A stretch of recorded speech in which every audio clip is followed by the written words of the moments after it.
हमारे राष्ट्रीय प्रतीक, पाठ नंबर 16, कक्षा नंबर 4, पर्यावरण, भाग नंबर 2।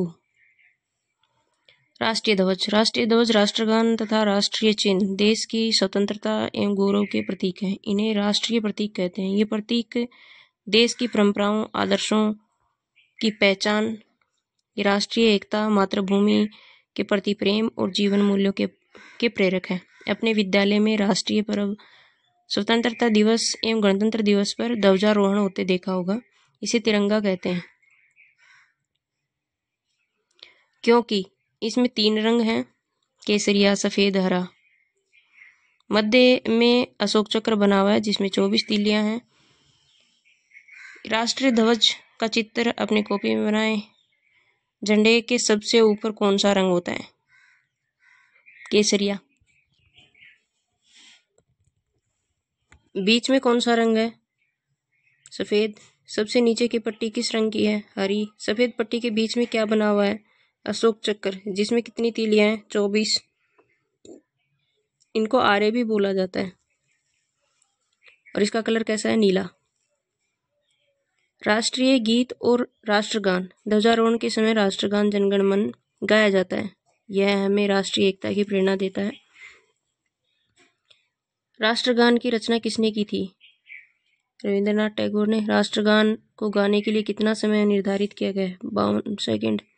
इसे गाते समय सावधान में क्यों खड़े रहते हैं? क्योंकि सम्मान देना होता है। हम विद्यालय में प्रार्थना सभा में वंदे मातरम गीत गाते हैं। यह हमारा संविधान की सम्मत राष्ट्रीय गीत है। यह संस्कृत, बांग्ला मिश्रित भाषा में लिखा हुआ है। इसकी धुन बदली जा सकती है, राष्ट्रगान की नहीं। राष्ट्रगीत किसने लिखा? बंकिम चंद्र चटर्जी ने।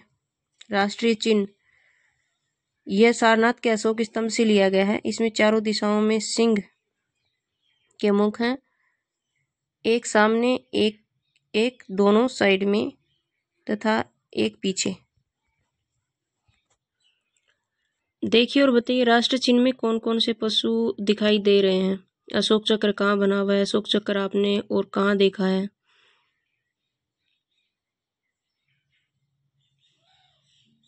तिरंगे के बीच में अशोक चक्र कहाँ बना हुआ है और अशोक चक्र आपने कहाँ देखा है?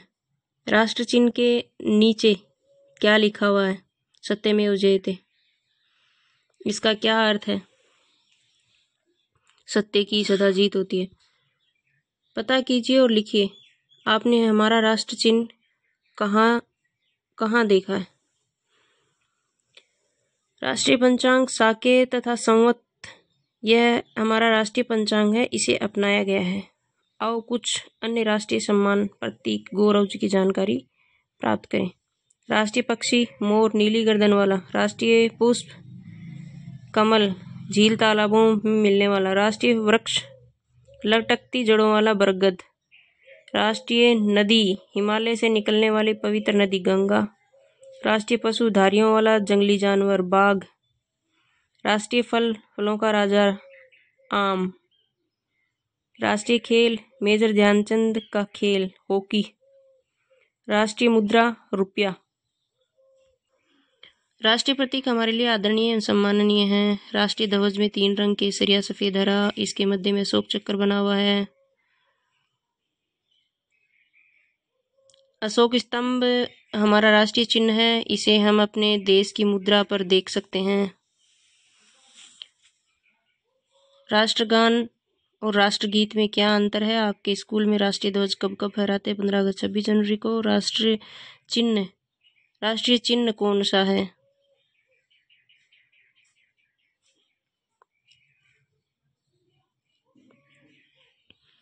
अशोक स्तंभ।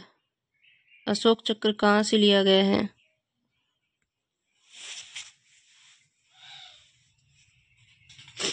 सारनाथ के अशोक स्तंभ से लिया गया है।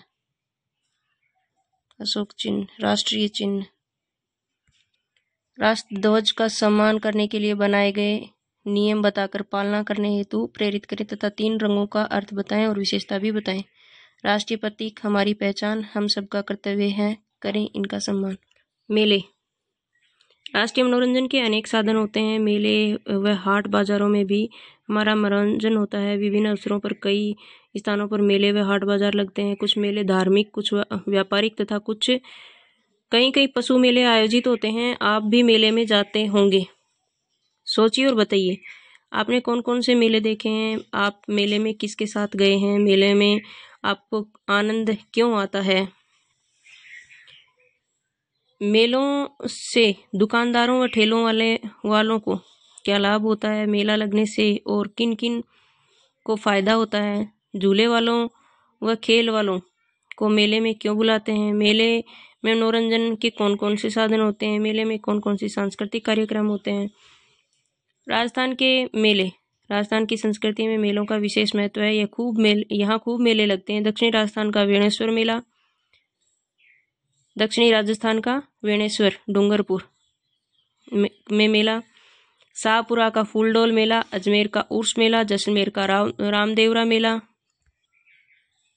जोधपुर का नागपंचमी मेला, जयपुर का तीज मेला, उदयपुर का हरियाली अमावस्या मेला,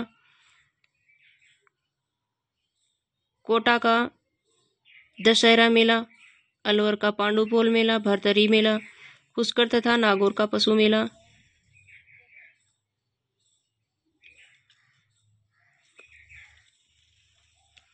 आपके आसपास कौन कौन से मेले लगते हैं और कहाँ लगते हैं? ये मेले किस तिथि को लगते हैं? सूची बनाइए। ये मेले किस अवसर पर लगते हैं? लक्खी मेला। प्राचीन समय के शासक राजा भरतरी ने तपोभूमि अलवर है। यहाँ प्रतिवर्ष भाद्र शुक्ल अष्टमी को लक्खी मेला लगता है। यहाँ प्रतिवर्ष भाद्र शुक्ल अष्टमी को नाथ संप्रदाय के साथ साथ धातु साधु व अनुयायी भी इसमें बड़ी संख्या में भाग लेते हैं। साधु और अनुयायी बड़ी संख्या में भाग लेते हैं। बाबा भरतरी की मनौती मांगते हैं। खीर पूड़ी, हलवा, दाल बाटी चूरमा बनाकर भोग लगाते हैं। यहाँ बाबा की समाधि के आसपास अखंड ज्योति जलती रहती है। भारत का राष्ट्रीय पंचांग कौन सा है? भाद्रपद भारत के राष्ट्रीय पंचांग का एक महीना। राष्ट्रीय पंचांग के अन्य महीनों के नाम क्रम से लिखिए। मनोती, साधु, तपोभूमि शब्दों का क्या अर्थ बताइए, पता कीजिए। रामदेवरा मेला जैसलमेर पोखरण के पास प्रसिद्ध तीर्थ रामदेवरा। यहाँ साल में 2 बार माघ और भाद्रपद माह में विशाल मेला लगता है। बाबा रामदेव लोक देवता हैं। इन्हें हिंदू और मुसलमान दोनों मानते हैं, इसलिए ये रामसा पीर के नाम से पूजे जाते हैं। यहाँ दूर दूर के यात्री पैदल भी आते हैं। रास्ते में लोग इनके भोजन, पानी, छाया, दवा आदि की निःशुल्क व्यवस्था करते हैं। भारत के प्रत्येक प्रदेश में लोग यहाँ आते हैं। आपके आसपास कोई लोक देवता का स्थान जो उनका नाम बताइए, लोक देवता का नाम बताइए जिनको सभी धर्मों के लोग मानते हैं। रास्ते में लोग पैदल आने वाले भक्तों के लिए भोजन, पानी आदि की निःशुल्क व्यवस्था क्यों करते हैं? ख्वाजा का उर्स अजमेर नगर में सूफी संत ख्वाजा मोइनुद्दीन चिश्ती की दरगाह है। इसमें इन्हें अजमेर शरीफ के नाम से भी अजमेर शरीफ भी कहते हैं। यहाँ प्रतिवर्ष रजब माह की 1 से 6 तारीख तक उर्स लगाया जाता है। शाही महफिल में रात भर कवालियाँ होती हैं। देश विदेश के हिंदू, मुसलमान और सभी संप्रदायों के लाखों लोग यहाँ आते हैं। अजमेर शरीफ ख्वाजा मोइनुद्दीन चिश्ती की दरगाह पर भी हिंदू, मुसलमान सभी जाते हैं, सभी संप्रदाय के लोग। और जैसलमेर के रामदेवरा में रामसा पीर, वहाँ पे भी हिंदू मुसलमान दोनों जाते हैं। मेले में लाखों लोग आते हैं और वहाँ कोई खो न जाए, इसके लिए क्या व्यवस्था होती है? दूसरे देशों से आए यात्रियों के पास उनके देश की मुद्रा होती है। यहाँ खरीदारी के लिए उन्हें भारतीय मुद्रा की आवश्यकता होती है। वे अपनी मुद्रा को भारतीय मुद्रा में कहाँ बदलवाते हैं? लाखों लोगों के दर्शन करने पर भगदड़ न हो, इसकी सुरक्षा व्यवस्था कौन करते हैं? व्यापारिक मेले। आपके आसपास लगने वाले हाट बाजार भी मेले ही हैं। ये एक तरह के व्यापारिक मेले हैं। आजकल बड़े व्यापारिक मेलों का आयोजन भी होने लगा है। अंतर्राष्ट्रीय व्यापारिक मेले में बहुत सारे देशों के व्यापारी भाग लेते हैं। हस्तशिल्प मेले, डेकोरेशन सामान के मेले, अलग अलग व्यापार मंडल के मेले भी आजकल लगते हैं। हमने सीखा राजस्थान में कई मेलों का आयोजन होता है। मेलों से कई लोगों को रोजगार मिलता है। मेलों से हमारा स्वास्थ्य मनोरंजन होता है। ये हमारी संस्कृति के प्रतीक हैं। मेलों के आयोजन के लिए व्यवस्थाएं करनी पड़ती हैं। हाट एक प्रकार का व्यापारिक मेला है। जाना समझा। और अब बताइए कि आप अपने परिवार के साथ मेला देखने जाएं तो वहाँ क्या देखना पसंद करेंगे। हमें मेला देखने जाना हो तो क्या क्या सावधानियां रखनी चाहिए। अपने घर या विद्यालय में इस प्रकार का कैलेंडर लीजिए और नीचे दी गई तालिका में अपनी कॉपी को बनाइए और भरिए। राष्ट्रीय पंचांग में महीनों के नाम, इस माह में आयोजित होने वाले त्योहार, पर्व, उत्सव, मेले का नाम, आयोजन की तिथि। हमारी सांस्कृतिक विरासत है मेले। एकता सौहार्द सिखाते हैं मेले। इस वीडियो में इतना ही। चैनल को शेयर करें, सब्सक्राइब करें। धन्यवाद। मिलते हैं अगले वीडियो में अगले चैप्टर के साथ में।